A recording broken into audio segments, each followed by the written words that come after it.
Well, hello. I just want to talk today about carbon capture devices and what I understand they are. Now, I do know that Norway has a carbon capture device and storage machine. Now, this is known as a CCS, carbon capture storage, and this is called the Northern Lights. Here's a picture of it here. It has cost £2.3 billion to construct, and it will capture 1.5 million tonnes of CO2 every year, which is only, get ready for this big number, 0.0000004% of mankind's CO2 production. The UK, however, only produces 406 million tonnes of CO2 a year. So in order to capture the UK's yearly CO2 production, we will need to raise funds to build 270 carbon capture machines at a cost of £2.3 billion each. So 270 times £2.3 billion equals £621 billion, plus the running costs, of course, which we don't know yet. These machines work by compressing the CO2 gas to approximately 2000 psi, and it is then held underground or underwater, as this image shows. As we know, CO2 is plant food and is not toxic, but the trouble comes when the oxygen level in the atmosphere is diluted below such levels that are capable of sustaining animal life.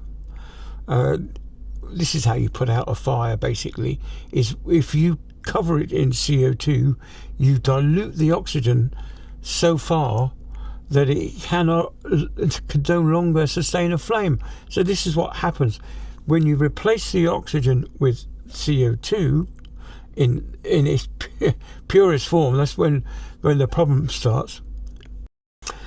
These carbon capture plants are not that safe, as we've seen in places like Cameroon in Africa. For example, the tragic loss of life at Lake Nyos. I hope I got that right. I wouldn't want to destroy the name. Anyway, an eruption occurred in 1986, and this released 300,000 tonnes of CO2, blanketing an entire region, killing everything in that cloud of CO2. So storing CO2 does have its risks. CO2, they say, is best captured as it is being produced at power stations, for example. However, it will consume up to 25% of the energy produced by that power station to compress the gas and store it. So the cost of capturing CO2 is relatively expensive. And when we asked these carbon capture plants how they plan to dispose of these large quantities of CO2, they said that by releasing it slowly back into the atmosphere. What's the point in that? It's a complete waste of money. £621 billion of our money wasted. That's over £9,000 per person in the UK. That's how much it's going to cost if they really want to do this net zero lark. And at the end of the day, it isn't net zero because they're releasing the CO2 back into the atmosphere. Anyway, these are the facts that I've found. I've tried not to exaggerate. In fact, I've played down quite a few bits of information just so it's easier to put across.